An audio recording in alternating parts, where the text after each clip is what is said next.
Good evening, everyone. Welcome to our council meeting. Would you please stand, join us in the Pledge of Allegiance, and remain standing for the invocation. Pledge allegiance to the flag of the United States of America and to the republic for which it stands, one nation, under God, indivisible, with liberty and justice for all. Mr. Yon? Dear Lord, as we gather here tonight to do the people's business, please grant us the grace to hear different ideas with an open mind, the humility to know that we do not have all the answers and to seek advice on issues facing us, and the wisdom to choose the best course for Canton citizens. Above all, as in all things, that we make decisions according to your will. In Jesus' name, amen. Amen.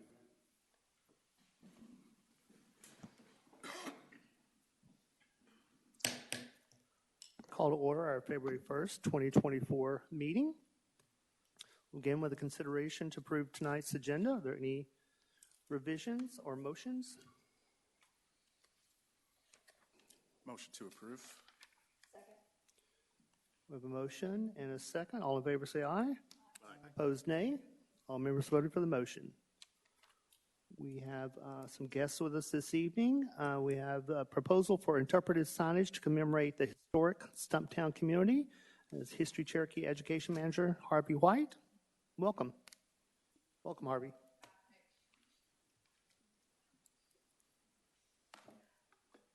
Thank y'all so much for having me.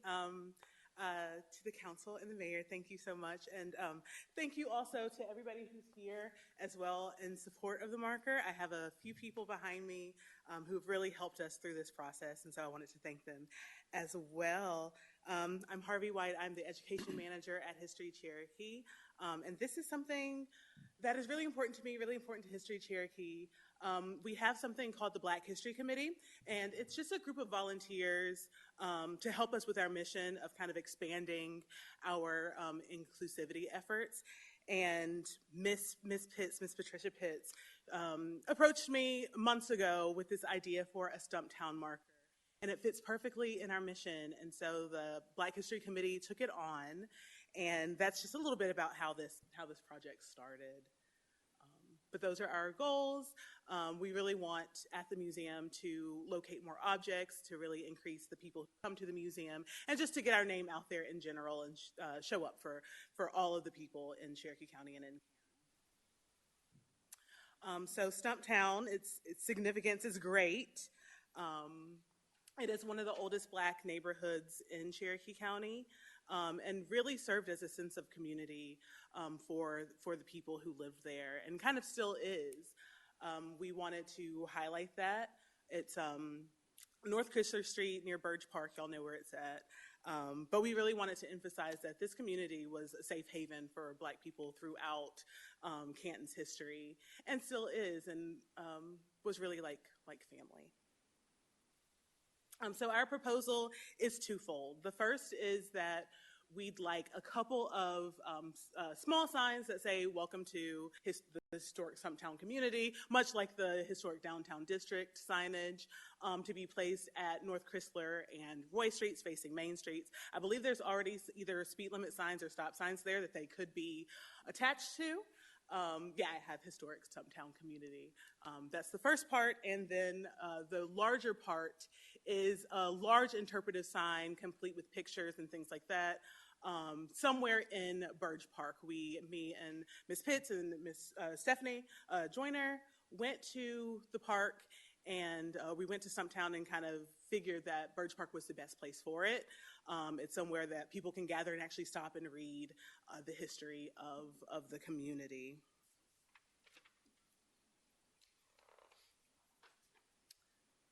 I went with Fossil Graphics to do some research, and they sent us a quote just because we use them at the museum. I'm not sure if y'all are familiar, but at the museum we have 3 outdoor sculptures with some signage, and they are the ones who did that outdoor signage for us.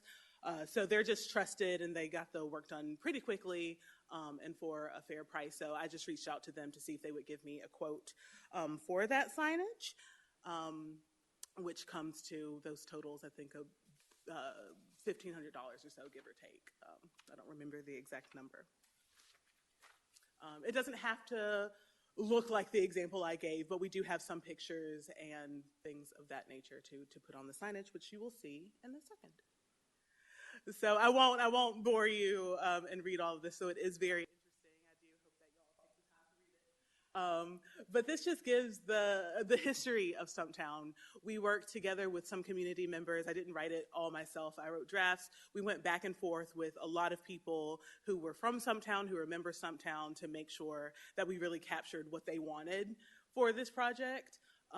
So it did not happen in isolation. There was a lot of back and forth and with community members working in conjunction with them.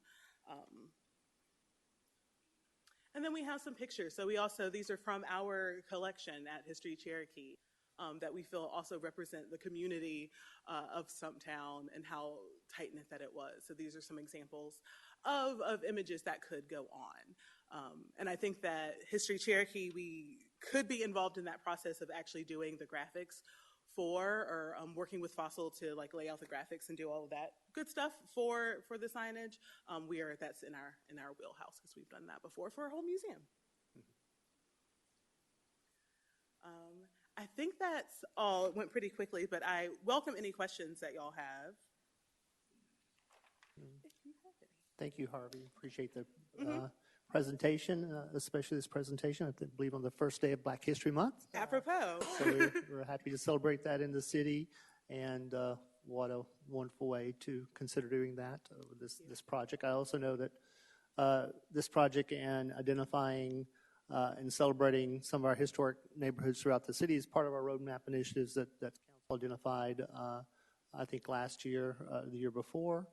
So this certainly falls in with that. I think it's something that councils can discuss and believe that if we're going to do this in other neighborhoods as well, discuss how we do that consistently. And since we are looking at doing historic neighborhoods, certainly would appreciate the partnerships with History Cherokee to help us do that.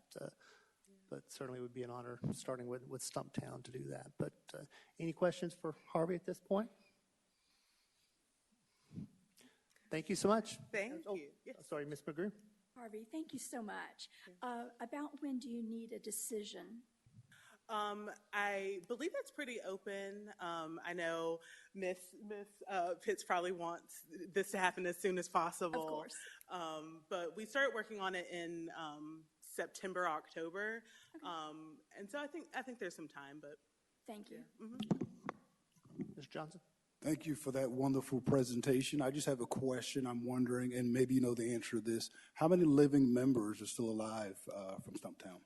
I actually don't know the answer to that. Pat, either y'all know about how many? I don't know the exact number, but there are a number of family members.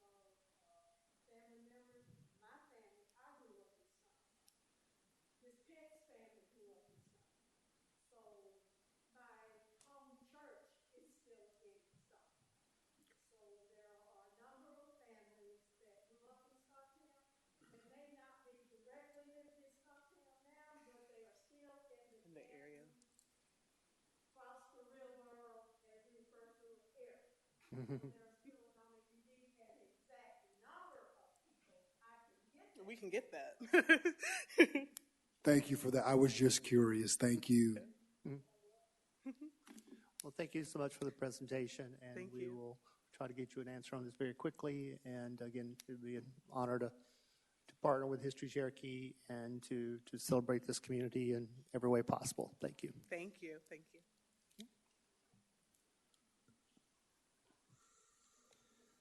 And thanks to everyone from Stumptown community who came here to support this presentation.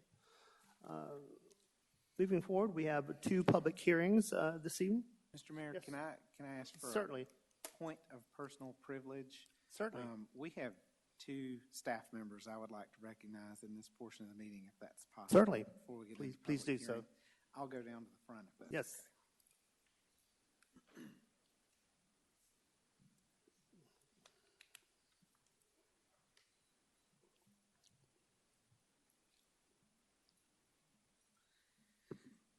okay. occasionally when you have a team, you have team members that leave for a variety of reasons, retirements or other career opportunities.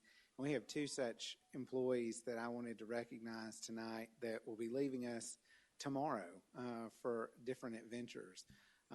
And both of them have been very valuable members of our team. I wanted to make sure they got a little bit of time in front of the public and you to hear a little bit about their recognitions. The first one I'll call up is Deputy Chief Wendell Turner. So Deputy Chief Turner joined us back in 2015 as captain, coming to us from Statesboro, and has been a very valuable member of our law enforcement team here with the city.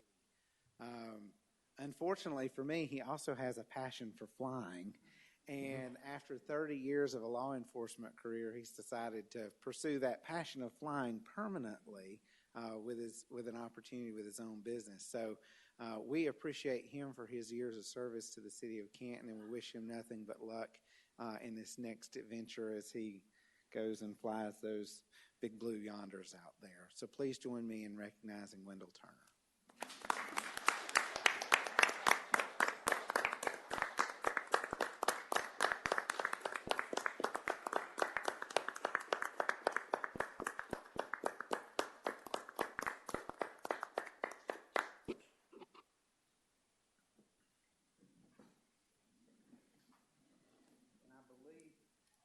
I believe our interim chief, John Lummis, would like to make a quick presentation as well.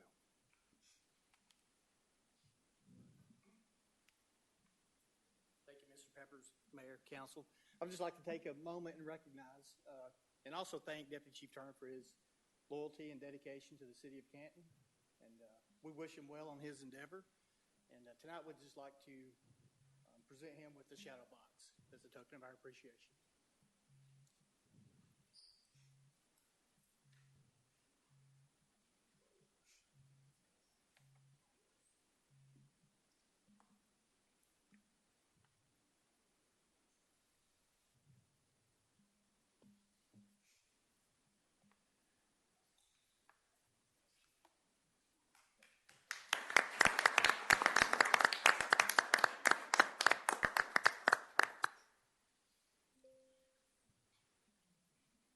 The next one kind of came as a surprise to me, but Lori Waters has been a very important part of our team now for 26 years.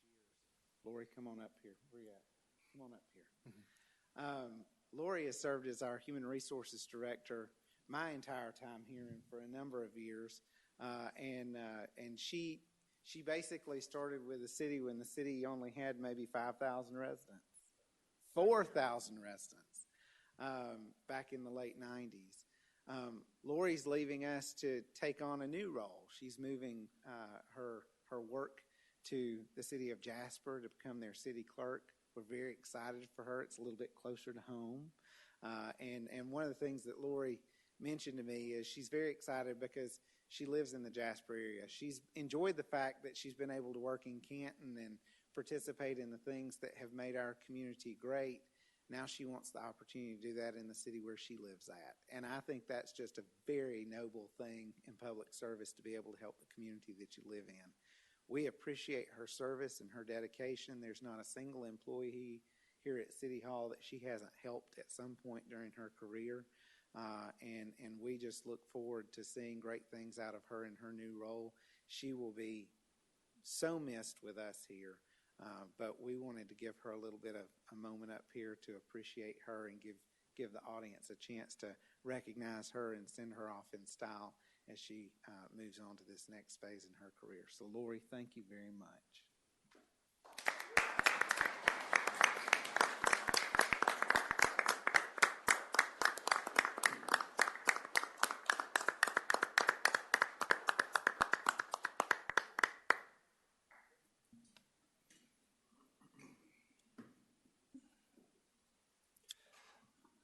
Thank you, Mr. Peppers, for recognizing these two wonderful employees. While we still had a good crowd here, Ms. Waters, you will be missed, and we wish you the best of luck in your new career.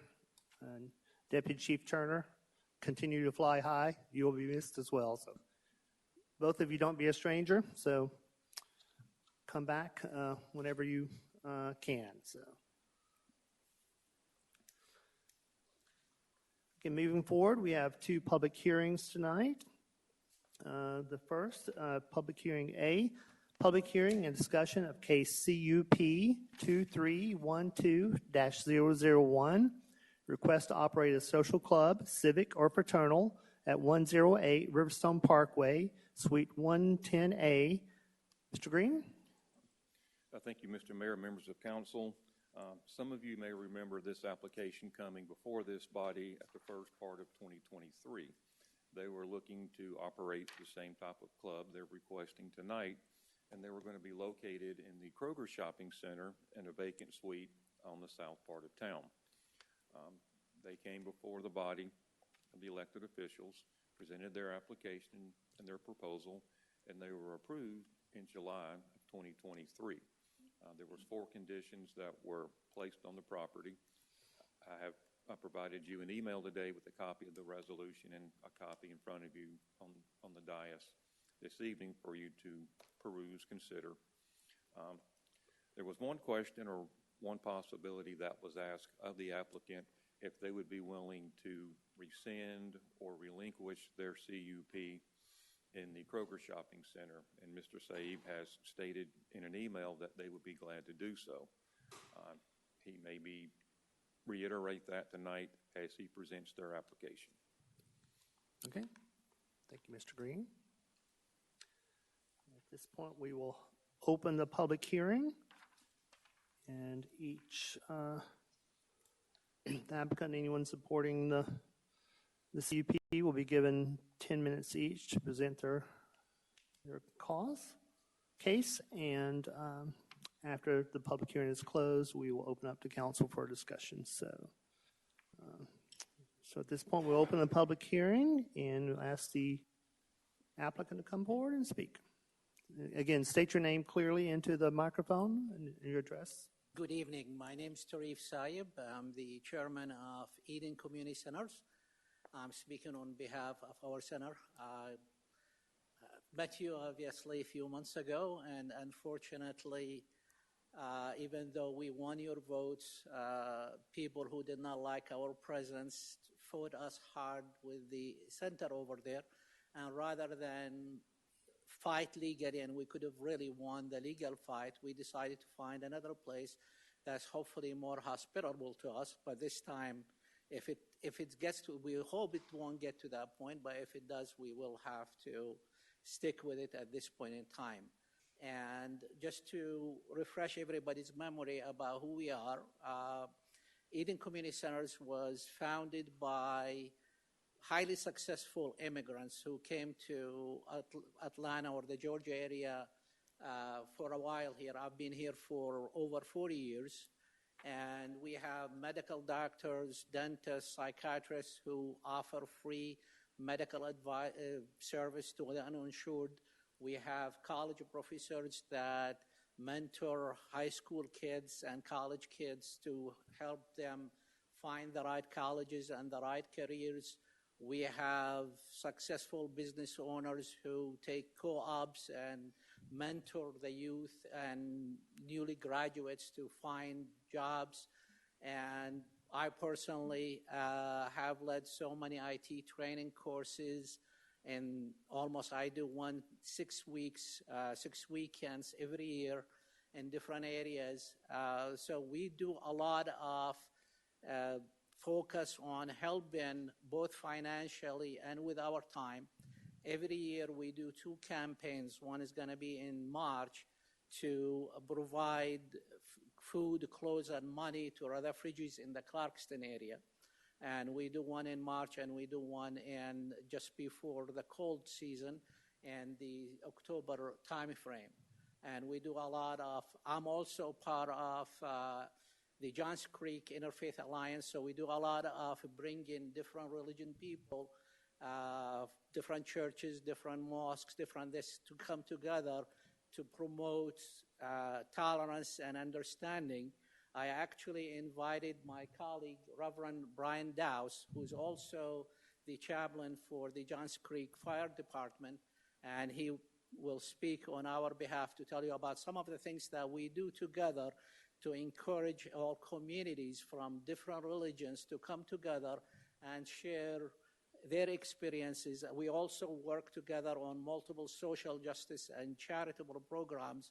So we want to do a lot of these things to help, because that's, I've been blessed. God blessed me with a lot. I came here, I didn't have much, started as a student at Georgia State, and we want to give back to the community and create those centers to bring the community together and offer them and hopefully give them a better way of life moving forward. Thank you, and I want to ask Reverend Brian Dust to come.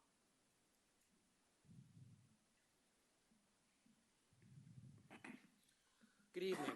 My name is Brian Doust. I'm a pastor in the Johns Creek area. I'm an associate pastor at my church.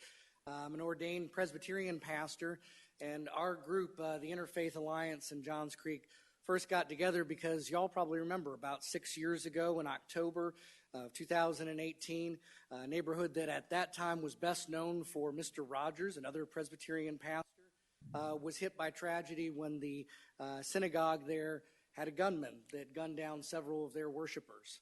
Our group convened at that time because we felt very strongly that in Johns Creek and in our community and there in Georgia, we wanted to promote peace and tolerance and for houses of faith to feel like they could be a safe place for folks to come in a very difficult time in our country.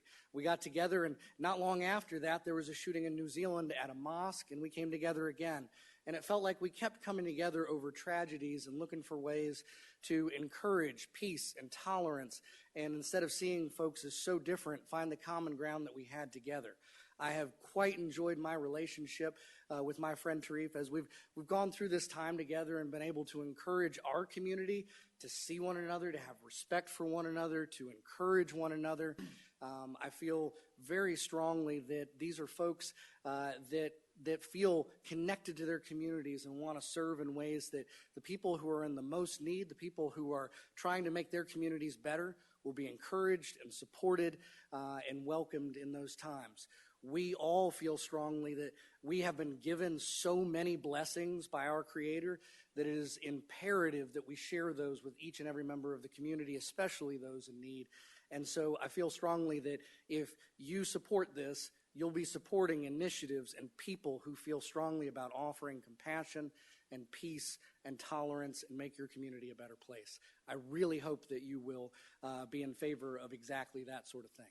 Thank you for your time. Thank you.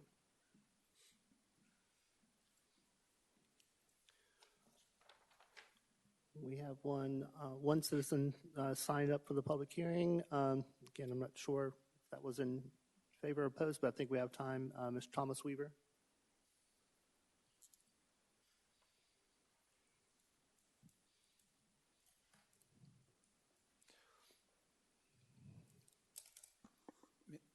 Mr. Weaver, is this in favor or opposition? So I can get opposition. Mr. Mayor, thank you for recognizing me to speak during tonight's public hearing. For the benefit of the council and for all whom are in attendance, my name is Thomas Weaver. I reside at 131 Old Marietta Road here in Canton, Georgia. Unfortunately, the comments that I will place tonight are in opposition. I listened very carefully to the proponent testimony in regards to their applicant's request for the issuance of a conditional use permit for the property. I rise in opposition for two reasons, both of which are twofold.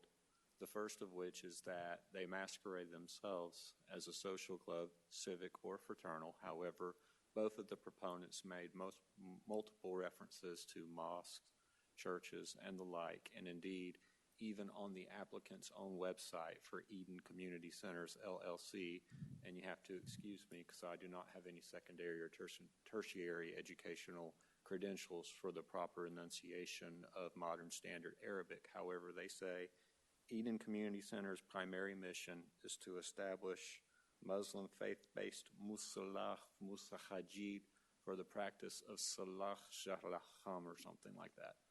I have nothing against the Islamic community or the Islamic faith. It just doesn't sound to me like much of a civic or fraternal. It sounds more like a church. And then the second reason, and this is also very, very acute, because under current governing statutory law, Georgia Code Section 3-3-21, subsection A, paragraph 1, subparagraph capital A church legally cannot operate within 100 yards of an outlet that is licensed to sell and serve distilled spirits for consumption on premise, least it should adversely affect that licensee's ability to sell and serve those distilled spirits for consumption on premise. The Tacali Girl restaurant, depending on how you measure it, is just within that 100 yards, 300 feet boundary. And there's also Attorney General opinions that date back some 50 to 60 years ago. I don't know if they would still be relevant in the courts today, but the statutory law is there that say that those measurements can be made generously, and they can be actually not just from the door to door, but can be from the edge or the outermost boundary of the wall or the property line. And using Google Earth's map feature just before council today, I think it's just within that 100 yards. It may or may not be. I don't know because I didn't measure it personally, but it's really close. So I think that could potentially, if there was a court case, I think it could work to the detriment of an existing tenant within the shopping center that currently already has an existing business. So I wonder if they've been queried on this to the extent that it might adversely affect their business if the applicant's conditional use permit here is granted and a court were to discern that they are more a church and less a civic or fraternal center. So again, I want to be very clear. I have nothing against Islam or the Islamic faith. They're welcome here. They pray to God. They believe in one God. So do we. We gave invocation. We're no different than they are, and they're no different than we are in that respect. But for them to masquerade behind the facade of they're here to give clothes and they're here to give this type of social outreach, I don't know when you weigh it against the actual evidence that's on file based on their submission, based on what's on their website. And again, please forgive me because I could not enunciate it, but based on my educational research of those terms, those are miniature mosques or what start as mosques. I don't know exactly how it works because I don't know the Holy Quran, but it's something like that. Thank you, Mr. Mayor, for recognizing me to speak, members of council. It's my hope that my remarks tonight are not to disparage anyone. It's just factual based on law and my understanding of the Eden Community Center's mission and what they present. Thank you. Thank you, Mr. Weaver.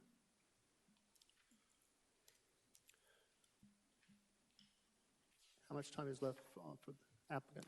The applicant has 4.5 minutes left. Would the applicant like to respond in any way?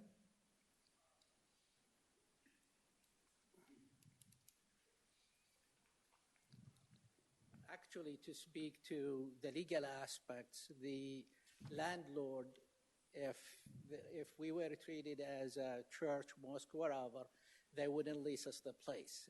There is an English shopping center and all that, so they already sell alcohol. So from the beginning, it's a social club. We're having a lot, and I've spoke about all the activities that we're gonna have. Yes, there will be prayer time, especially Friday prayer, because there is no place in Canton for our community to pray, but the focus is really a lot of social, educational, charitable, and the landlord has even made that very clear in the contract because, the gentleman spoke to the law, and we are very familiar with the law, and every landlord is very familiar with the law. So we would not have been able to secure the place had it not been from the beginning, the understanding with the landlord. And this is what we are having, and these are the activities that we are going to have. Thank you. Thank you. So at this point, we will close the public hearing and open discussion for council. And any questions for Mr. Green? I do have one. Mr. Tolan? Mr. Green, if you compare this application to the previous one, on exit 14. Aside from the location, are there any differences? No, sir. They are simply asking for the social club, fraternal, civic approval of the CUP. That's all I had. Thank you, sir. Mr. Green, could you also, for the record, could you just read the previous conditions that were approved for the CUP?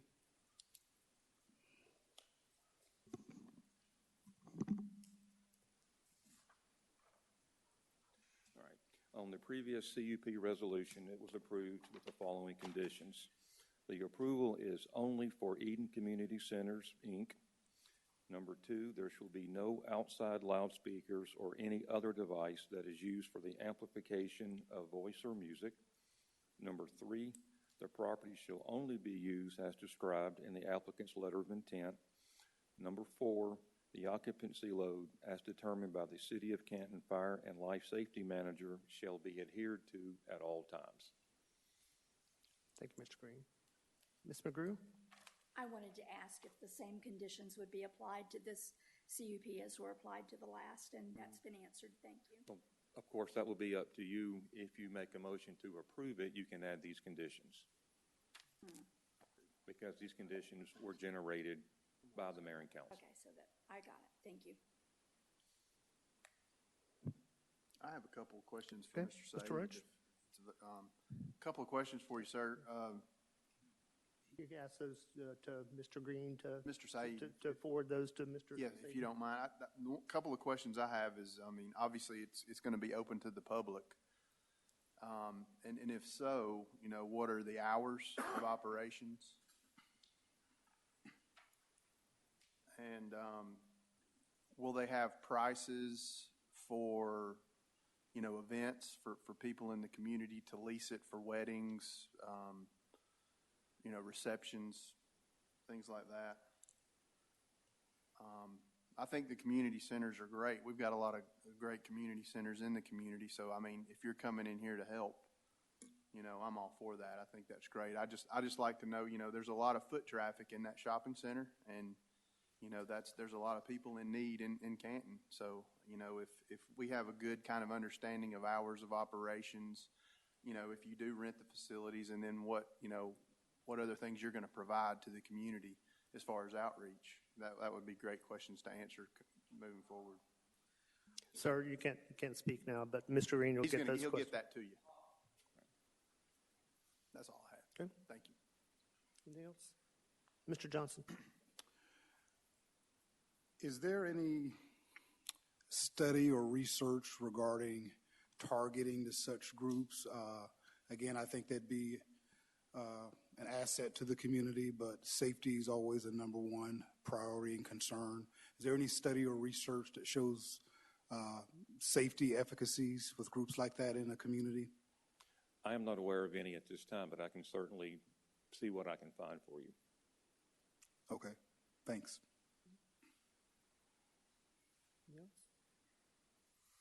Mr. Yon? I know I have been contacted, as I'm sure some of the other council members have, with citizens that have concerns. I think they have answered quite a few of our questions. I just wanted to make sure anybody hadn't heard from someone that there are people in the community that have concerns they have expressed. And so it's something we need to think about as we consider this. That said, I also am myself kind of a free speech absolutist. I feel the only reason I have the right to say what I feel is if I grant others the right to say what they feel. And so I do not believe in stifling anybody's voice as long as they follow the rules and everything and do what they say they're going to do. Okay. Mr. Waterman? Thank you. So this is a topic that we had addressed last year, and we did hear from a number of residents, and I think the one thing that we all need to also keep in mind of what is being asked, and it's the what, not the who.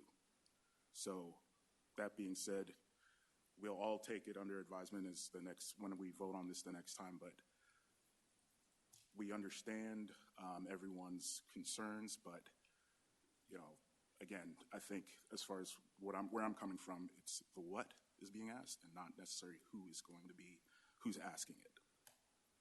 That's all I have to say about it. Yeah. And the what is the use, and is the use appropriate? Yep. Correct. Mr. Rusbridge, on the legal side. Okay. Right. I mean, the reason that this is a conditional use is for you to determine whether the proposed use is appropriate for the location generally. Correct. Okay. Yes, I believe at the last public hearing, Ms. Schmidt asked the same thing of the city attorney, more or less, and it was the use of the property was the question. Correct. Ms. McGrew? May I ask Mr. Rusbridge a couple of questions? Certainly. Mr. Rusbridge, in this plaza, would a thrift store be allowed? I would imagine, surely, without even a conditional use, that it would. How about a counseling center? I'd have to look at the code to see if there are conditions on that, but as kind of a retail type of service operation, I would imagine it's allowed unless Mr. Green knows different. The property is zoned general commercial, so a thrift store would be a type of retail service. And under the general commercial, office use is also allowed, whether it be a medical office. On the far end of the center, there is a dental office, which would be, medical, and I would almost consider a counseling service the same. So a tutoring center would be allowed also? Excuse me? A tutoring center? Yes, ma'am. Uh-huh. I think we have our what? Any further questions, comments? Okay.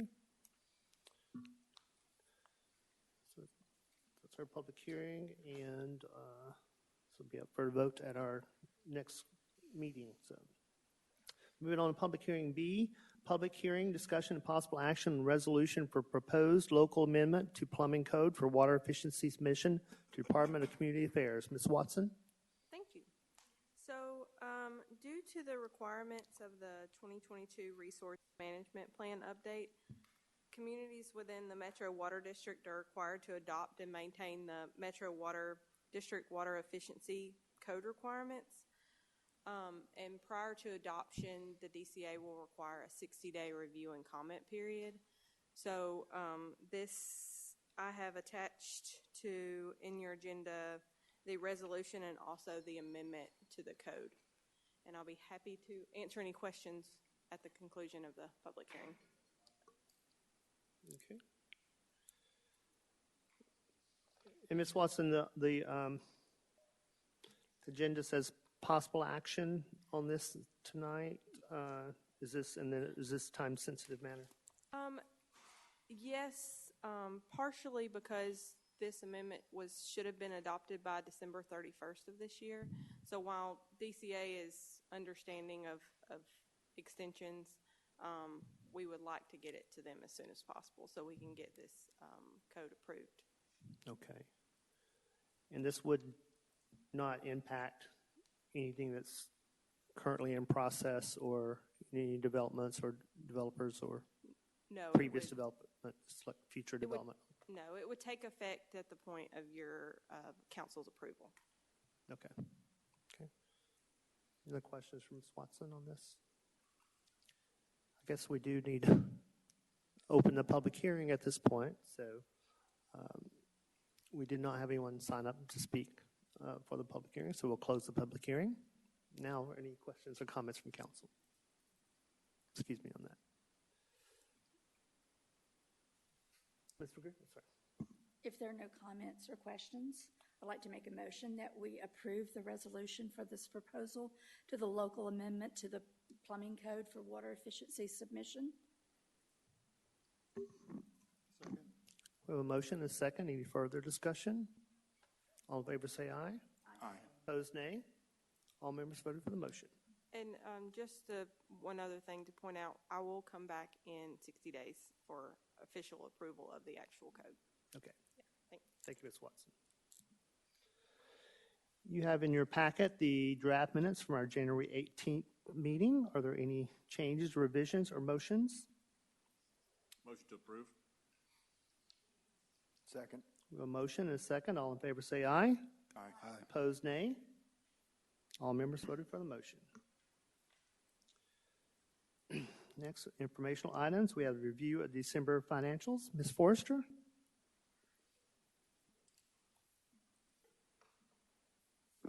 Good evening, Mayor and Council. I've provided the December 2023 financials for your review, and I just wanted to touch on a few noteworthy activities that happened during the month of December. We collected 97% of our real estate property taxes to date, and we have a history of collecting between 96 and 99% of real estate property taxes. The TAD, which is our tax allocation district's current year increment, will be $144,896. And so if you add what the 2022 increment was of $67,979, the TAD now encompasses $212,000. We expect that to increase with discussions with the school board and the county. The city made its final payment on the GFA 2013 note, which was originally borrowing $300,000 for work at the Harmon Field lift station. The GFA fund, which is the Georgia Environmental Finance Authority, is a state agency that provides low-interest loans for water and sewer and stormwater projects. So over the last 10 years, the city paid just over $10,000 to borrow the $300,000. And last but not least, the water fund collected more than $900,000 in sewer tap fees for the development at Madison Overlook, which is on Jackie Moore Lane. And I'm here to answer any questions about the financials if you have any. Any questions for Ms. Forrester? Hearing none, I don't have a question, but I do have something I do want to present, Ms. Forrester, while you're here. I received a statement a couple days ago, and this is from the Government Finance Officers Association. So Government Finance Officers Association of the United States and Canada has awarded the Certificate of Achievement for Excellence in Financial Reporting to the City of Canton for its annual comprehensive financial report for the fiscal year ended September 30th, 2022. The report has been judged by an impartial panel to meet the high standards of the program, which includes demonstrating constructive spirit of full disclosure to clearly communicate its financial story and motivate potential users and user groups to read the report. The Certificate of Achievement is the highest form of recognition in the area of government accounting and financial reporting, and its attainment represents a significant accomplishment by a government and its management. So, Ms. Forrester, I want to congratulate you and your team, and I know it takes a while for them to actually present the actual award in the mail, but I just want to congratulate you and your team on your excellent work, and we'll look forward to getting this actual award in the mail and presenting it to you in person. So, congratulations.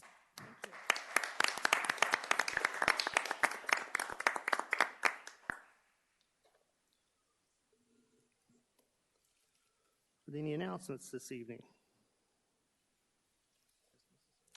If not, we'll move into our 10-minute public input. Mr. Peppers, as usual, would you brief us on the rules of engagement? Yes, sir. Thank you for your interest in providing public input to the city. During this time, we ask that you address your comments to the City Council. Only those that have signed up prior to the meeting for public input will be allowed to speak. There is a total of 10 minutes allotted for public input. Please keep your comments concise and non-repetitive to those of other speakers. Public input should not include remarks that are disparaging to other citizens, elected officials, or staff.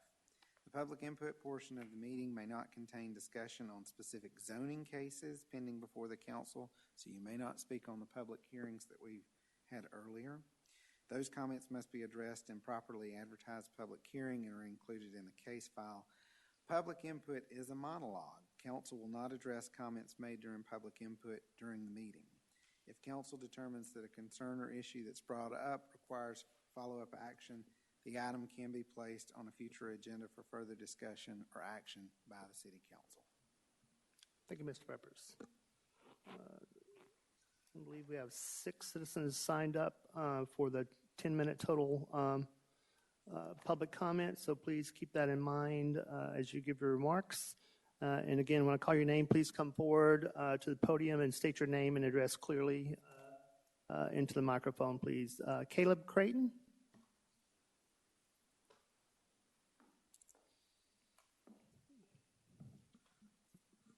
My name is Caleb Creighton, and I reside at 312 Lakeview Terrace here in Canton, Georgia. Thank you, Mr. Mayor and esteemed members of the council, for recognizing me to speak. The opinions you will hear represent my own. In the last 3 months, 65,000 tons of explosives have been dropped in the Gaza Strip. That's the equivalent of 4.3 nuclear bombs. Gaza is more densely populated than New York City, and 50% of its population is children. So while the situation is surprisingly brutal, it's not surprising that 70% of the 26,000 people that have died are women and children. 10,000 people have died in 2 years in the Ukraine war. 11,000 people have died in 3 months in Gaza. UNICEF director Catherine Russell said, "The Gaza Strip is the most dangerous place in the world to be a child." And the chief of the World Health Organization, Ghebreyesus, said, "The situation is beyond words, and it is not easy to understand how hellish the situation is."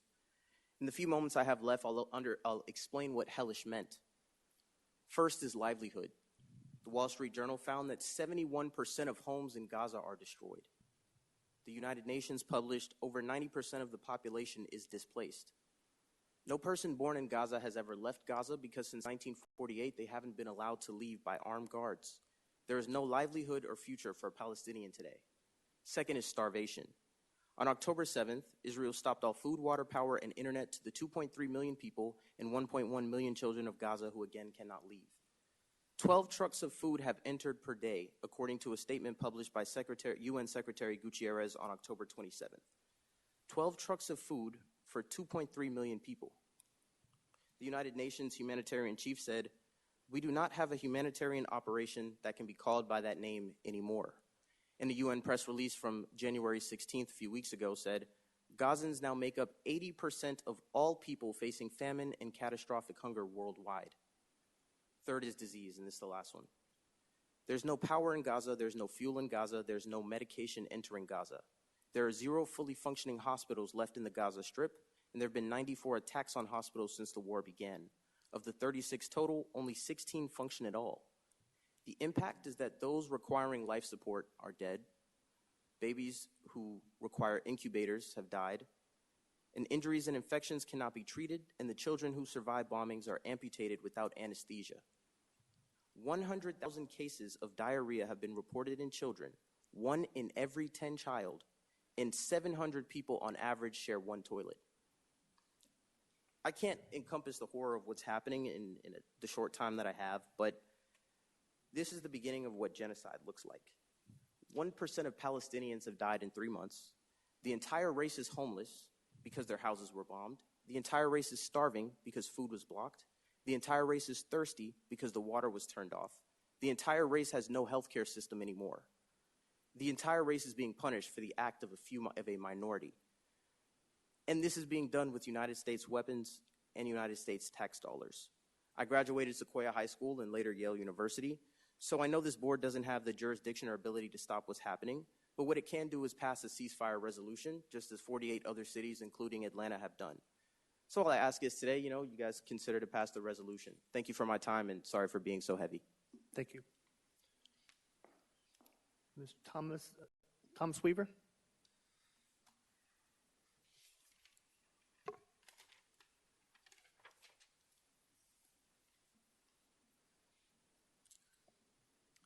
Mr. Mayor, members of council, as the previous speaker said, again, I'll introduce myself. My name is Thomas Weaver. I reside at 131 Old Marietta Road here in Canton, Georgia.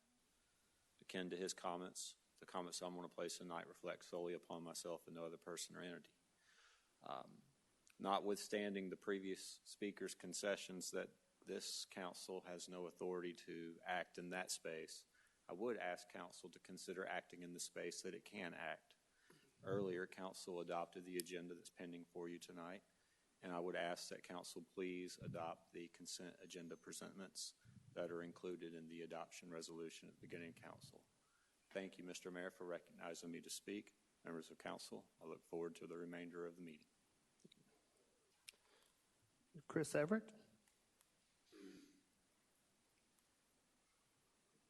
Mr. Mayor, members of council, thank you for letting me speak.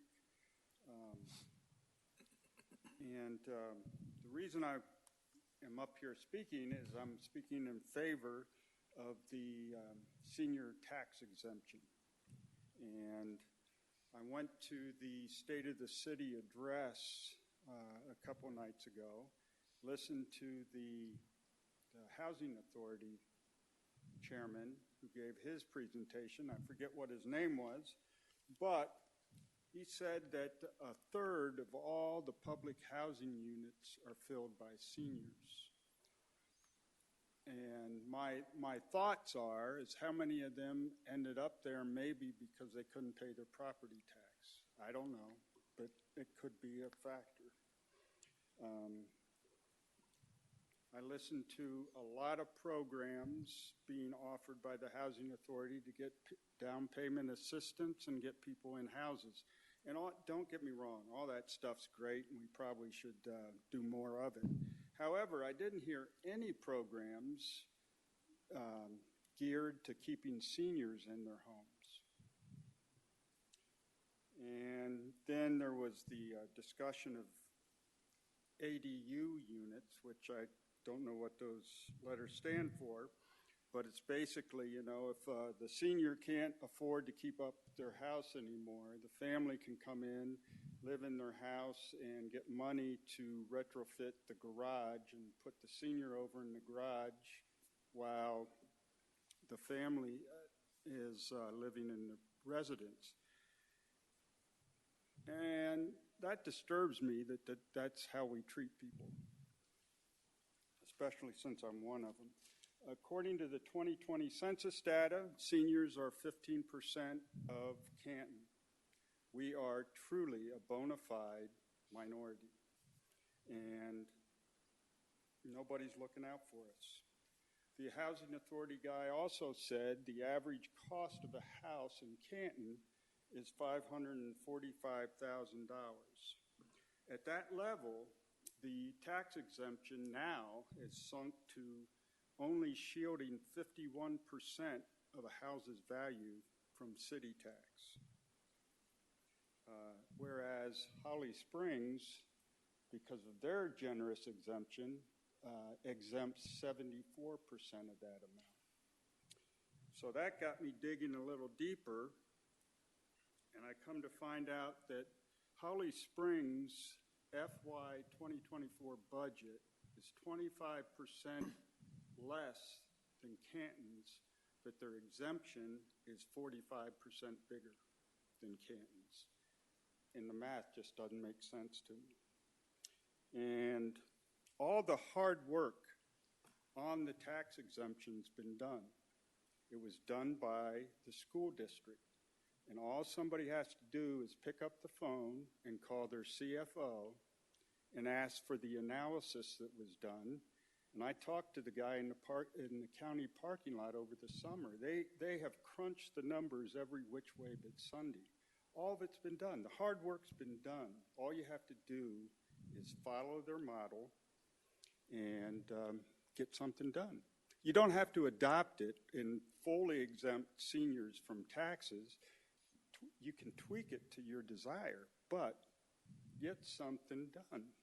That's all I got. Kathy Johns.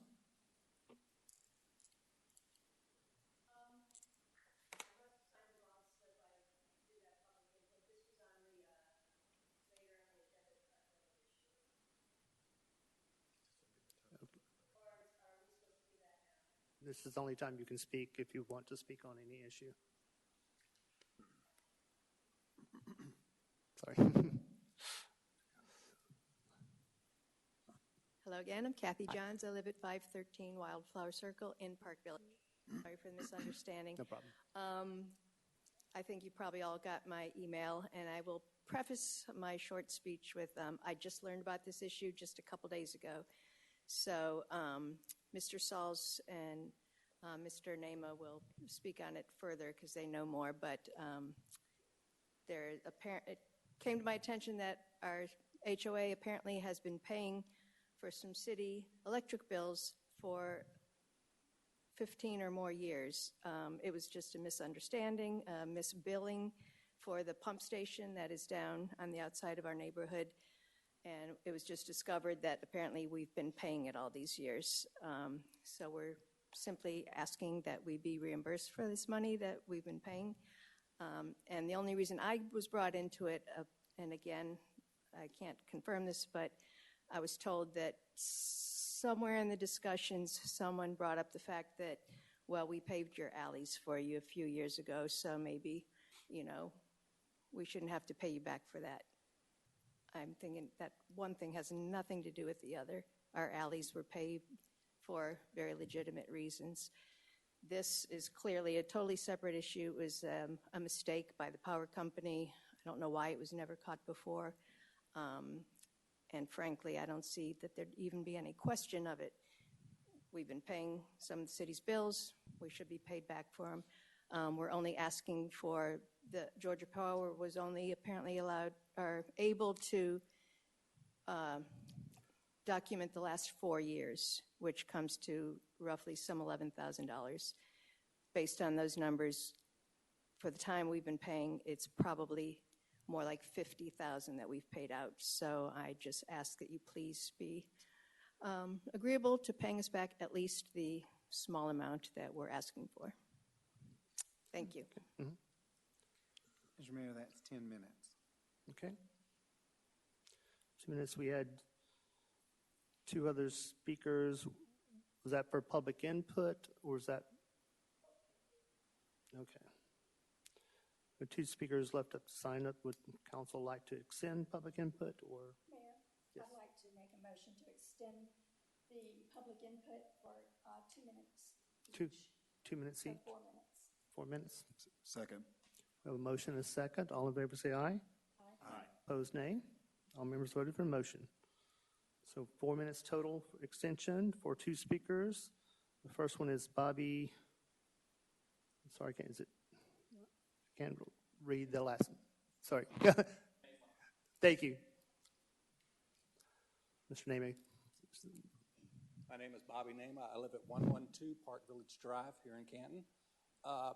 We found out that we had been paying the lift station bill for a number of years. I came on the HOA board 2 years ago. At that time, we had 4 power bills. One of them was for Georgia Power, and it was for an address that was at the front of the subdivision that there was no home for. We called Georgia Power up and asked them.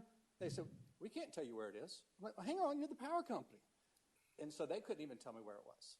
After much digging, we found that the lift station had a meter on it that matched the number we were paying.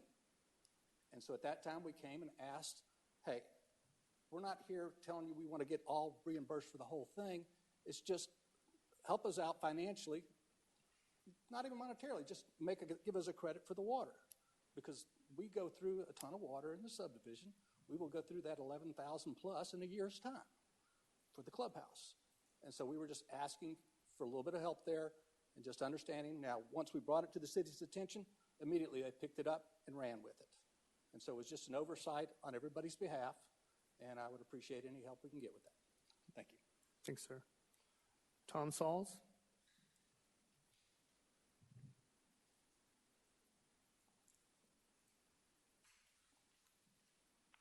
I'm Tom Sauls. I live at 122 Park Village Drive, Canton. I'm kind of the one that found the error here, and one of the reasons that we were attempting to identify some of these bills because nobody had questioned them before, and we were looking into the future at what could we do to reduce our expenses. So that's why we found this, actually. We're not asking for a check. We're just asking for a credit for water.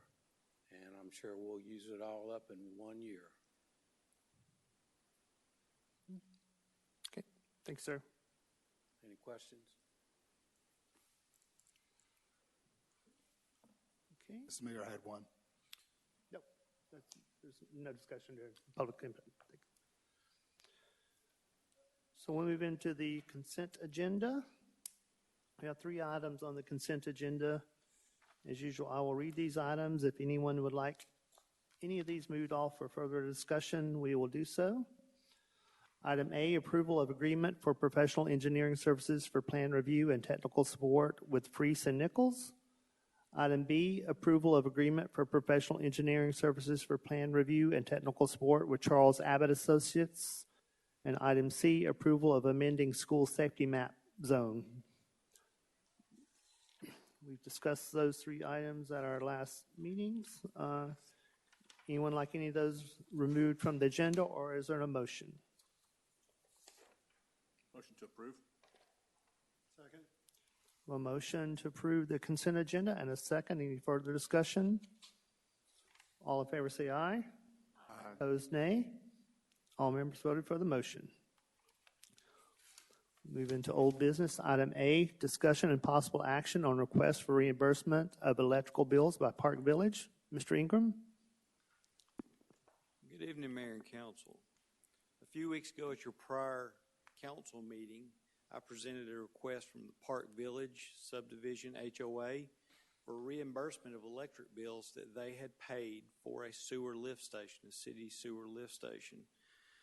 They originally came to us in approximately April of last year, just to summarize what I mentioned last time. They came to us in about April of last year, 2023, and was requesting that they go back the full time, which had been almost 10 years, that the sewer lift station had been under operation. They wanted to go back to Georgia Power and obtain all of those invoices. Unfortunately, Georgia Power could only provide 4 years. The total of those 4 years invoices from about April of 2023 to March of 2019 totaled $11,963. At the time, under procedures that we normally go by, city administration goes by, we offered to reimburse them 1 year. That is typically what we do for individuals that owes the city service funds, or vice versa, that the city needs to reimburse customers 1 year. So we offered them to go back 1 year from the date that they notified us, and that was $2,884.52. So tonight, we'd request council's consideration to approve 1 year's reimbursement to Park Village Subdivision HOA. Okay. Thank you, Mr. Ingram. And again, that's the city's policy in all other cases, correct? That is correct, yes, sir. Okay. And originally, this lift station and the sort of billing arrangements, was that set in motion by the developer of Park Village? That is correct, Mayor. Okay. Any questions for Mr. Ingram? Mr. Ingram, the $11,963, is there a specific reason why Georgia Power wouldn't just issue the credit? Would issue a credit? Yeah, you gave a number of $11,963, and it was stated that it was presented to Georgia Power. But my question is there a reason why Georgia Power wouldn't just issue the credit? No, that was an electrical, a bill for electrical services rendered. So the Park Village Subdivision HOA paid that amount for 4 years plus for that sewer lift station. So Georgia Power would not have issued a credit to Park Village or the city. And I would probably, a good question, Ms. Watson may know, was the invoice in the city's name, or I'm assuming it was in the Park Village Subdivision HOA names? So historically, what would happen is a developer's building out a neighborhood, there's certain infrastructure that at some point will be dedicated to the city. That might include lift stations, it could include roadways and sidewalks and what have you, even street lights. In this particular instance, the developer never dedicated that over to the city, but the city has maintained it over time because it was part of our infrastructure. And just as the neighborhood was probably frustrated with Georgia Power that Georgia Power wouldn't be able to provide them with information on what's there, we followed the same issues with the utility provider on things like streetlights. Some things are addressed, some things are not addressed. We may not know if it's our street light, their street light, a county street light. So occasionally there's audits done that help clarify those things. In this particular instance, when we got the information, we called Georgia Power and we said, hey, this is our lift station. We should be receiving the bills. It should be coming in the name of the city and not in the name of Park Village. Frankly, it's an error and omission of the developer, which we kind of all have to deal with the errors and the omission of the developer at that point. And Mayor, I do have one correction. I told you about 10 years. I was informed that that lift station was constructed thereabouts 2005. Now, arguably, it takes a few years when the development is first built. You know, they have homes come online one at a time. So arguably for the first few years, there was probably less service on that lift station, but that lift station was constructed in 2005. And as Mr. Peppers pointed out, it was not turned over to the city as it appropriately should have been. All right. And that developer, is that the same developer that, that developer sort of abandoned the neighborhood? Is that the same developer that also there were some did not changes complete in development the over streets? time. Mr. Patton, please. Mr. Mayor, council members, Park Village did go through a foreclosure twice between the time that City Council approved the development and it was purchased out of foreclosure by an investment fund in 2008 or 2009. Our office, when I was Community Development Director, brought before City Council amendments and changes in agreement relative to the conditions of approval and what had been done and what had not been done. Okay, thank you, Mr. Pat. And I know it was mentioned that sort of paving and battleways was not related to billing issues. I understand that logic, but they both are related to the development going into foreclosure, but the city kind of stepping up and helping, as we have done in other neighborhoods who the original developers sort of abandoned those neighborhoods and we top-coated streets. Or I think there's another item later on in the agenda concerning the sewer matter in another neighborhood where the city had to step in and done things for other neighborhoods. So I think these things are related to where the city has stepped in and gone above and beyond in other cases. But again, billing issues that should responsibility of the developer that is no longer there also is not necessarily the city's responsibility. But I just wanted to point that out. But questions, Mr. Tolan? If there are no other comments, I would like to make a motion. I just do have one question. Mr. Ingram, and just for clarification, the developer is bankrupt, no longer so there's never an opportunity to recoup from that person or that entity. From what I understand, you're correct.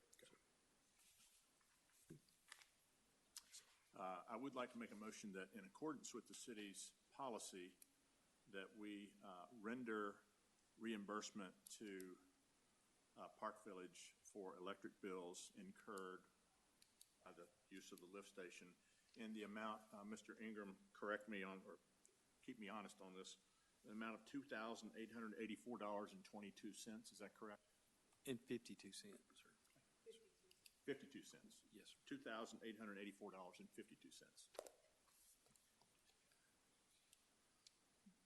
Second. Okay, we have a motion and a second. Any further discussion? Hearing none, all in favor of the motion say aye. Aye. Opposed, nay. All members voted for the motion. Thank you, Mr. Ingram. Item B, discussion of, no, I'm sorry, yes. Agreement, no, there's no item B in old business. Moving on to new business. Item A, discussion of possible action to reallocate funding for the Canton Down Payment Assistance Program. Mr. Patton? Thank you, Mr. Mayor, council members. I'm before you tonight requesting City Council approve a reallocation of funding for the Canton Down Payment Assistance Program. If you'll recall, when the City Council adopted the Down Payment Assistance Program last year in 2023, the funding to support this program was approved for calendar year 23. I apologize in being late to bring this back to City Council. Actually forgot to bring it in January, and I do request authorization for $125,000. Last year, City Council did allocate $100,000 based upon the $10,000 maximum dollar amount. City Council did amend the program and increase that maximum dollar amount approval to $12,500 and request approval of monies within the Housing and Urban Development Fund to be used for the Down Payment Assistance Program in the amount of $125,000. Okay, so thank you, Mr. Patton. So I think we had previously talked about 10 possible loans and then increase that to $12,500 each, so that certainly increase that to $125,000 makes sense. So we're just talking about reallocating those funds for this year. And have we had anyone apply for those, or have we had interest in those recently? There has been a good bit of interest in the last month or so, I would say. Councilor Tolan and I did a presentation to the Cherokee Realtors Association 2 weeks ago, and I spoke at great length about the Down Payment Assistance Program. There were 118 people at the meeting. There were only 4 people there that knew that Canton had a Down Payment Assistance Program. I'm currently having discussions with a lender in Columbus, Georgia, that is representing 2 people that are relocating to the city of Canton. But as far as a application and paperwork being submitted for review and approval, nothing yet. Okay. Thank you, Mr. Patton. Any other questions for Mr. Patton? No Mr. Roach? questions. No questions. I'd like to make a motion. Okay. I'd like to make a motion to approve the allocation of $125,000 to reallocate the funding for the Canton Down Payment Assistance Program. Second. So a motion and a second. Or any further discussion? All in favor say aye. Aye. Opposed, nay. All members voted for the motion. Thank you, Mr. Mayor, council members. Thank you, Mr. Patton. Item B, discussion of task order 11 with Black and Beach for odor control monitoring in the amount of $23,913. Thank you, Mayor. So as you are probably aware, there have been a lot of complaints recently, and I'm sorry. Is that better? Okay. As you are probably aware, there have been a lot of complaints recently in Great Sky about the odors. So I have asked Black and Beach to give us a proposal to do some odor control monitoring. And so they will be doing monitoring for approximately 2 weeks, and then we will have a workshop with staff to go over their findings and develop a plan moving forward. And then we will present to council the findings, and there will be a technical memo. I'll be happy to answer any questions. Thank you, Ms. Watson. I know you had this on here as just for discussion, but we have had a lot of complaints. I know that the odor appears to be getting stronger, or the complaints get stronger. I know I get them almost on a daily basis, but and if the monitoring is for a period of 2 weeks, if this is something that if council chose to act on tonight, could they begin immediately? Yes, they can. I mean, I would suggest council consider acting on this so we could, address it, as soon as possible. I know the citizens in Great Sky are very concerned about it, and I know they would appreciate it if we would act sooner rather than later, but that would be my suggestion. But any questions for Ms. Watson on this? Or any other comments? Ferris, I'm sorry. I just want, for the record, I understand that this study is to find out what is leaking and what we need to do to fix it, because we can't remediate it otherwise. So currently we have odor control in place and a wet well wizard, which basically puts air into the lift station, which kind of helps stir it up so that the odors will be released. And so this study will look at how high those levels are going. It'll look at when the pumps are running, and so it'll tell us what kind of odor control may work.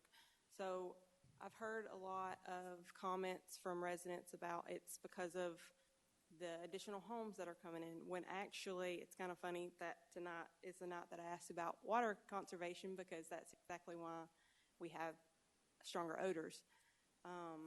When you have less water, it makes it harder to push that sewer through those small force mains, and so it makes it stay there for longer. That's why the odors are getting worse, and so we want to try to figure out what we can do to keep those from continuing to get worse and worse as codes get stronger against water conservation. Thank you. And I'll ask Mr. Peppers, someone just to clarify the history of this also, that this system was put in place by the original developer of Great Sky based on the master plan that was approved for development of Great Sky. That is actually that the council has actually reduced the density of Great Sky over the years. So this system was designed for actually more residences that are actually being built. So the problem is not necessarily due because council's approved so much growth in Great Sky. But again, when the developer abandoned the neighborhood, the city stepped in and has been maintaining the system, but we don't own the system, correct? But again, what am I missing there? But again, we're stepping in to try to rectify the system and fix the system, but. So the lift station and the mains in that area are ours, but we received them probably earlier on in the project than we normally would because the developer and left basically the HOA and the current and the next owner to deal with the situation. The city stepped in. The low pressure system is not the best system, and frankly, the city is not in a position to go out there and redo an entire system for a neighborhood already built.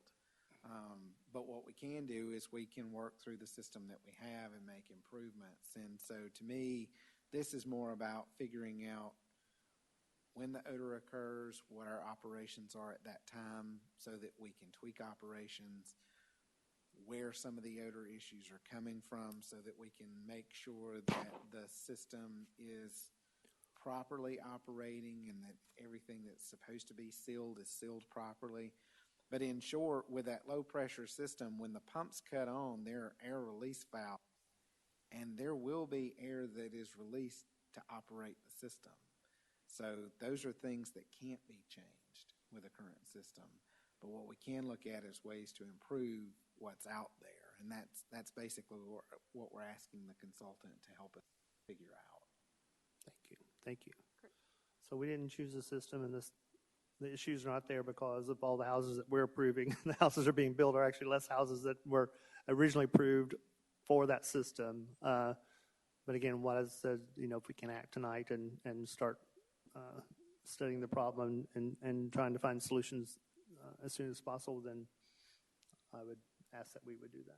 It would, just to also point out, it'd probably be advantageous of us to put out maybe some information about replacing your grinder pumps, because some of those houses have been there for 20 years, and that they're probably using the same grinder pump, and those impellers will get worn, which makes them less efficient. And So the unique thing about that neighborhood is that the actual grinder pump at each home is owned by the homeowners association.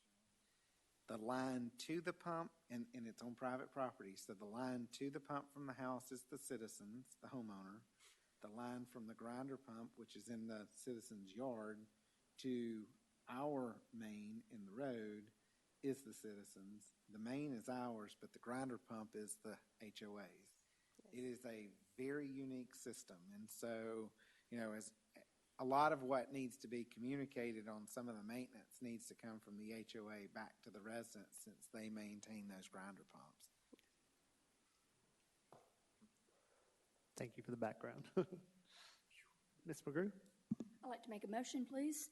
Yes, that please. we approve the task order 11 with Black and Vetch to do the odor control study monitoring in the amount of $23,913 for the community of Great Sky.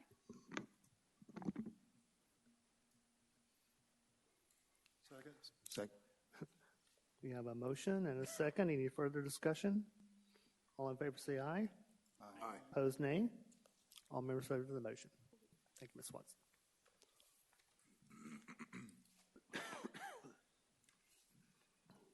Item C, discussion and possible action on the statewide mutual aid agreement. Mr. Peppers?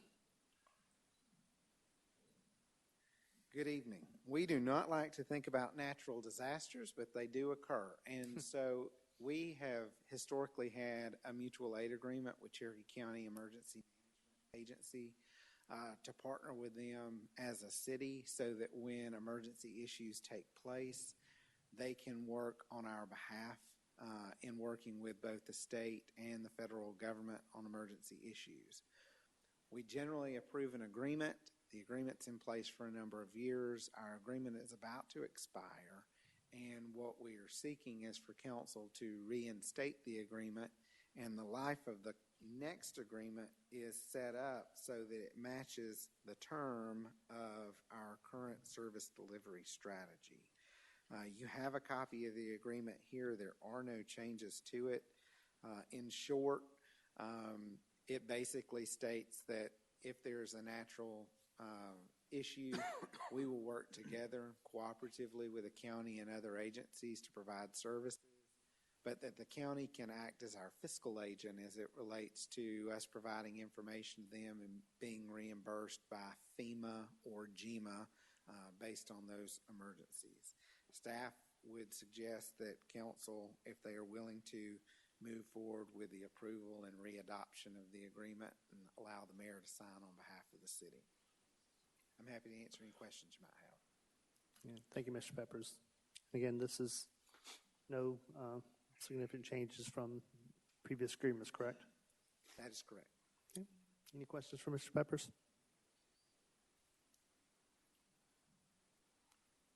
I'd like to make a motion. Okay. Mr. Johnson? I'd like to make the motion on new business item C to approve the statewide mutual aid agreement. Okay. Second. Motion and a second. Any further discussion? All in favor say aye. Aye. Opposed, nay. All members voted for the motion. Item D, discussion and possible action on 2024-25 health insurance renewal for the city of Canton. Mr. Peppers? Yes, sir. Mayor and council, the city of Canton operates on an April 1st plan year for our health insurance. Generally speaking, we begin working with our broker, our agent of record, in December, January timeframe to start working on renewal options for our health insurance for the upcoming plan year. Last November, council approved the change of agent from MSI Benefits to Mark III, which is our new broker. We're required to go through a broker to receive insurance through a carrier. So that's kind of the process that we follow. In January, historically, our broker has reached out to our insurance carrier to receive renewal rates for the coming year. Two things that I specifically asked our broker to look at were renewal rates from our existing carrier, which is Anthem, and making sure that they negotiated in fairness on the city based on our cost of service through our insurance plan. In late January, we received an initial renewal from Anthem at 12%. Our broker was able to get that down to 7%. What you have before you today is a basic summary of the plan. What we would ask council to do is to agree to moving forward with the renewal option that we have from Anthem. I'm asking for action on that tonight because we're in a tight window on insurance in that between the time you approve the plan and the time that we're able to get employees through open enrollment, we're left with about a 30-day window to get everything processed and get new insurance cards. That's something that we basically face every year. The city budgets 10% for potential increases. This falls within budget. At this time, it's planned that the city, as the employer, would eat the increase of 7% and keep the premiums the same or slightly less for some categories as it relates to our health insurance renewal. I'm happy to answer any questions that you might have. Thank you, Mr. Peppers. I know this day and age, any increase is not welcome, but when it comes to health insurance, if it falls below 10%, that's almost really good news these days. But I'm speaking from personal experience. But any questions from Mr. Peppers on this? Mr. Waterman? I'd like to make a motion to approve the 2024-25 health insurance renewal as presented by Mark III and authorize the mayor to sign said renewal. Second. A motion and a second. Any further discussion? All in favor say aye. Aye. Opposed, nay. All members voted for the motion. Thank you. Mr. Peppers? I have one item to bring to your attention tonight.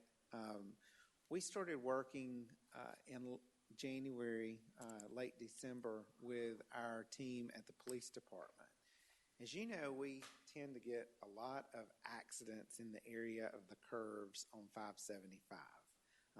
It's not uncommon for you to see a notice on social media that northbound or southbound lanes have been shut down because of an accident. We're working to clear the area. I asked Alec Robles, who is our crime analyst with the police department, to pull data for me. And basically, over the period of January 1st of last year through December 31st of last year, Canton PD worked 61 accidents in that stretch of roadway around the Hickory Flat Highway exit 16 areas of 575. I then asked our sergeants, lieutenants, to provide some feedback to me on things that they see in the area and things that they think would improve the safety of that particular area. It's my hope at the next council meeting to be able to bring a report to you. While that is not our roadway as it relates to our ability to make changes, and while we have had conversations with Georgia Department of Transportation before, I think it's important for you as the elected body of the city to understand what's going on there so that perhaps you may want to act on sending information to our state delegation and to our district engineers, asking for them to look specifically in that area for improvements.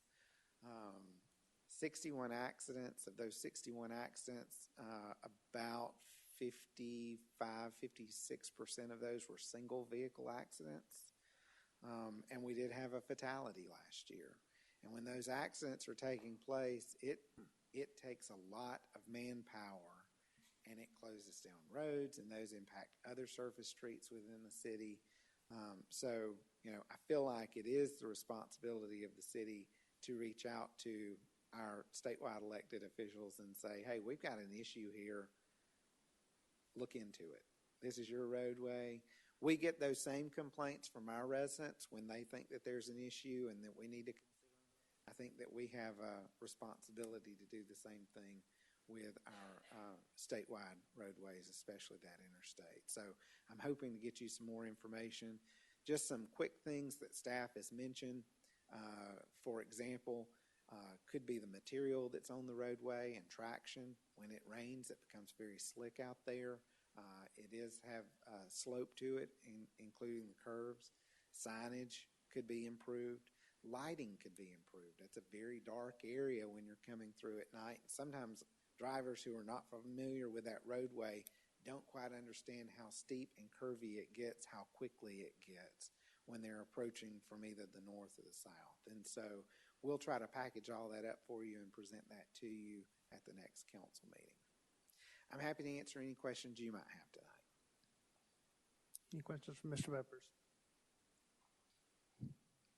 Thank you, Mr. Peppers. Thank you.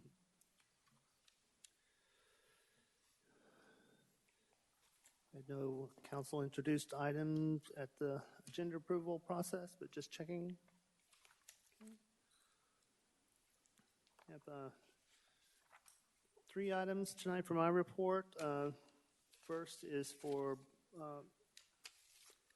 board commissions committee appointments, and did receive some from a few of you,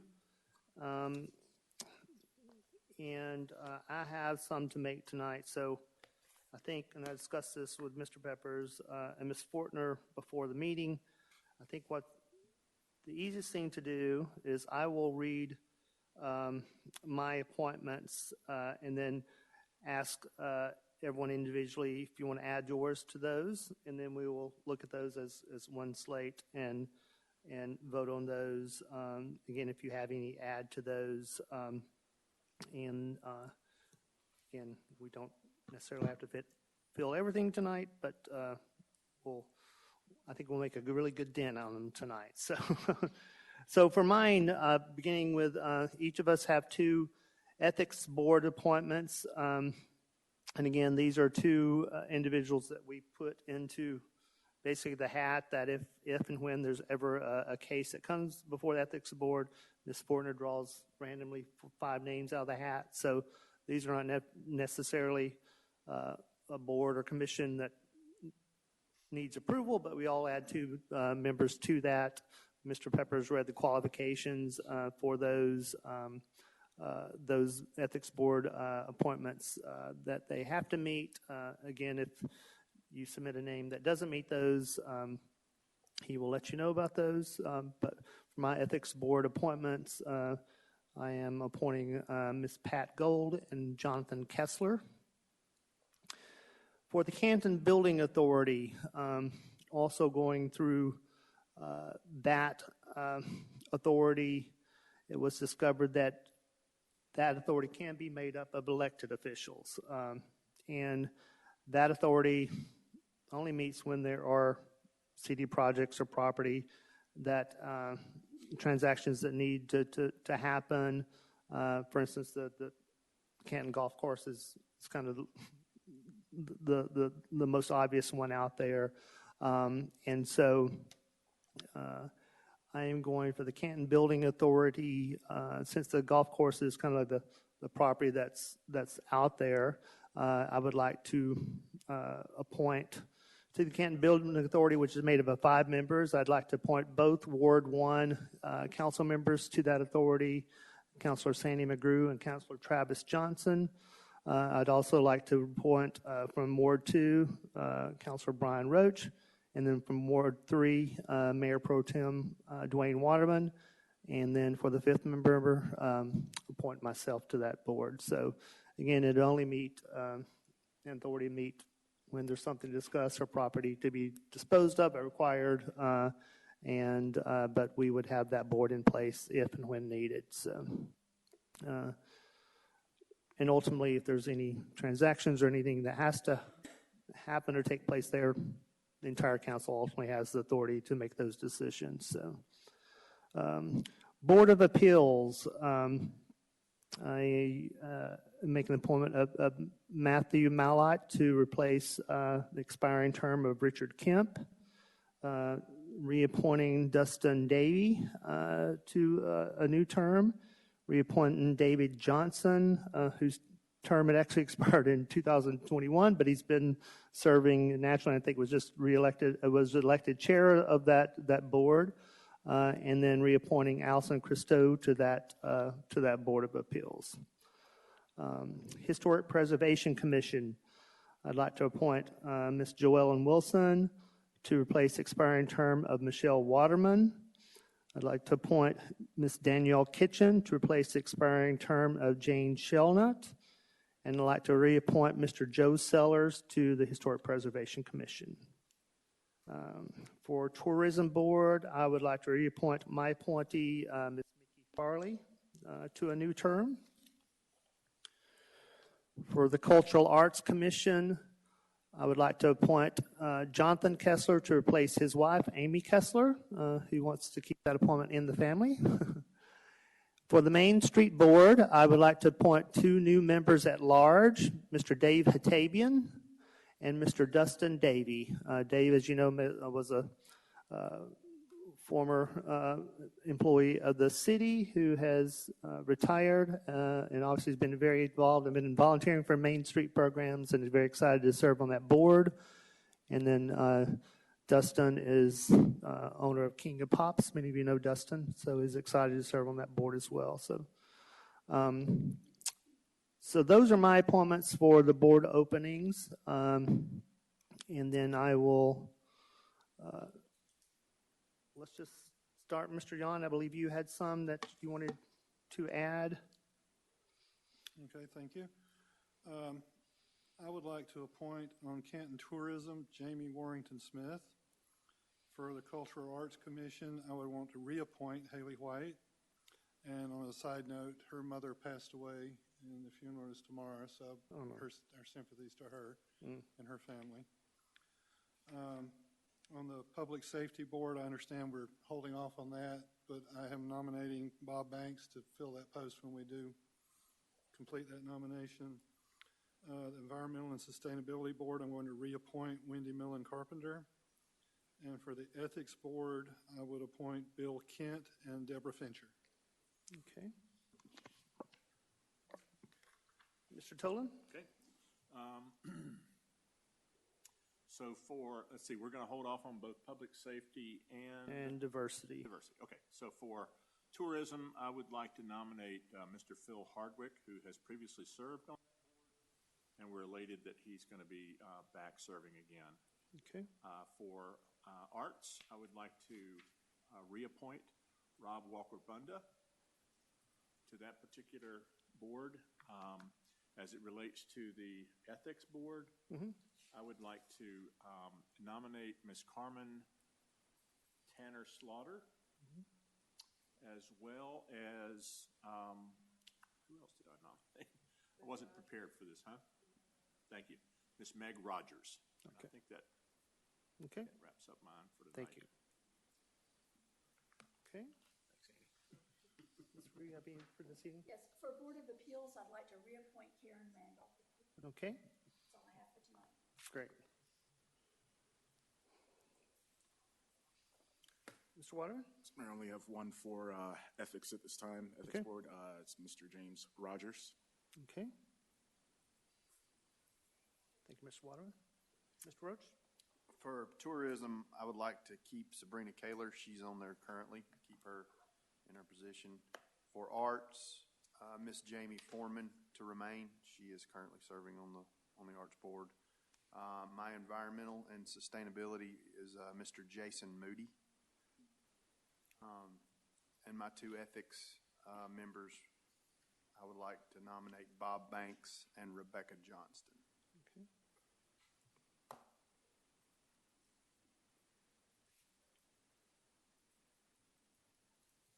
Okay.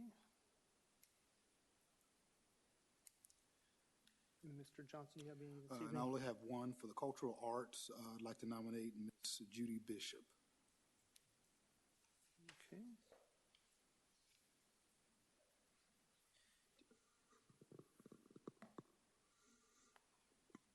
Okay. Do you mind, Mr. Mayor, if I go down that list? No, please do. I've been trying to keep up with these, so I want to make sure I have them right. For ethics, from the mayor, I have Pat Gold and Jonathan Kessler. From Mr. Yon, I have Bill Kent and Deborah Fincher. From Mr. Tolan, I have Carmen Slaughter and Meg Rogers. From Mr. Waterman, I have James Rogers. From Mr. Roach, I have Bob Banks and Rebecca Johnston. For the Building Authority, the mayor has nominated McGrew, Johnson, Roach, Waterman, and himself for that board. Board of Appeals, I have Matthew Malhite replacing Richard Kemp, and then reappointments of Dustin Davey, David Johnson, Allison Christou, and Karen Randall. For the HPC, I have Joellen Wilson replacing Michelle Waterman, Danielle Kitchen replacing Jane Shelnut, and Mr. Joe Sellers being reappointed. On tourism, I have the mayor reappointing Mickey Farley. I have Mr. Yon appointing Jamie Warrington Smith. I have Mr. Tolan appointing Phil Hardwick, and I have Mr. Roach reappointing Sabrina Kaler.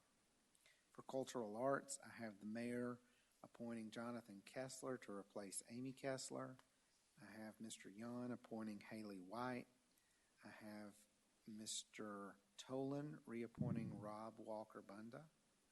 I have Mr. Roach appointing Jamie Foreman, and Mr. Johnson appointing Judy Bishop.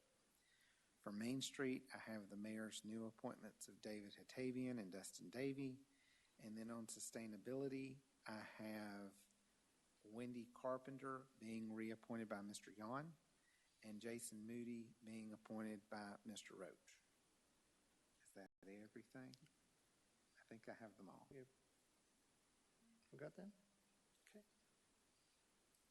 Okay. Okay. Thank you for. Okay. So we'll take all those nominations, and if council's okay, we will just have all those nominations and have a motion to I'll make those nominations for appointments, and if we have a second on those, and then a vote on those as a whole. Second. Okay. And all in favor say aye. Aye. Opposed, nay. Okay. All members voted for the motions. We appreciate all the citizens who are willing to serve. Those are willing to come back, and we will get the commitment letters to them. We'll discuss it. We'll get at their first meeting. So Ms. Fortner will be communicating with those, and we'll get those up and going. And I think we will have a couple positions left, but I think that gets the main business going and keeps everything moving forward. Let me see. Also, I mentioned the last meeting my intention of appointing a group to review the senior tax exemption, and I am going to do that tonight. I would like to appoint 4 residents to this advisory group. And I'm going to ask Ms. Fortner and Mr. Peppers. We will communicate with these 4 members and try to set up a meeting as soon as possible at the first of next week, just to sit down, talk about the issues.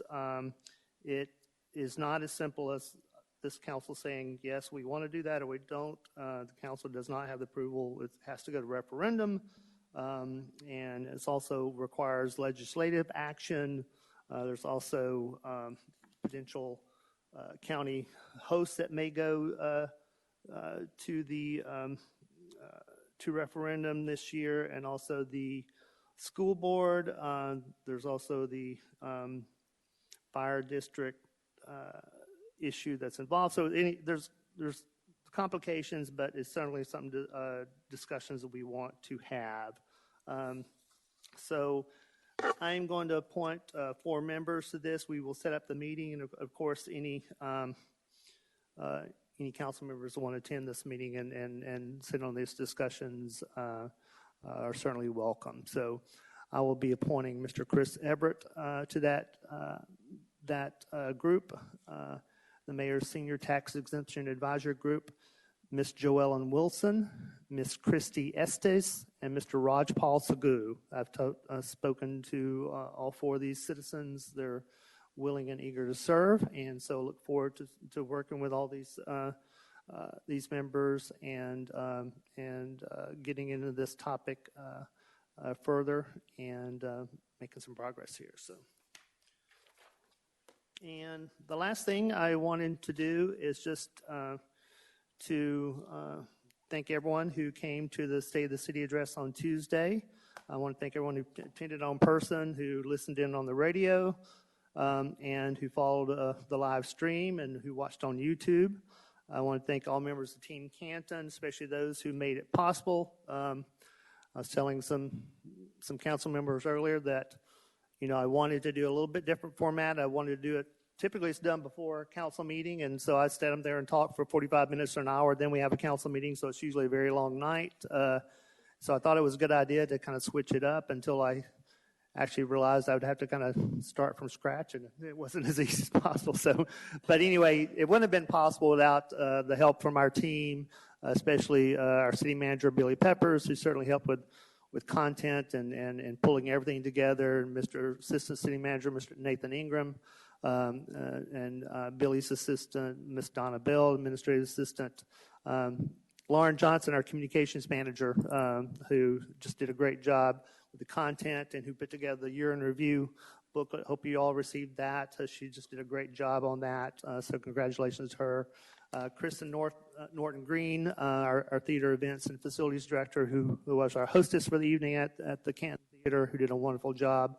Jackie Chang and Michael Loizu, who are creative digital content specialists, put together all the slideshows and videos for the event and documented it so well. Belinda Hardy, our downtown development manager, who arranged a lot of the hospitality. And our partners, Mr. Randy Gravely from WLGA, who served as our MC, who did an excellent job. Jody Drinkard from Enjoy Cherokee, who also helped with the event and pull it together. And especially the guest panelists who kind of participated on stage in the conversations on Canton, which I thought was just a great addition to the evening. Lifelong resident, our library board member and diversity task force member, Miss Carmen Slaughter, and our developer of the Mill in Etowah and the Jones Building, Mr. Penn Hodge, Canton Housing Authority Chair, Mr. Darrell Rice, Menagerie on Main owner and Cultural Arts Commission member, Jamie Foreman, and President Cherokee Office of Economic Development, Misty Martin, and of course, Canton City Council for your hard work and results and giving me something to talk about. So there wouldn't be anything to talk about if you guys didn't work so hard and do such great work and work for our citizens. So, but anyway, it was a great night, and I enjoyed having such great things to report on from last year and great things to talk about the year to come. So look forward to another great year. And I think with that, I am done for the evening, and I'll entertain a motion to adjourn. Motion to adjourn. Second. All in favor say aye. Aye. Opposed nay. We are adjourned. Thank you all.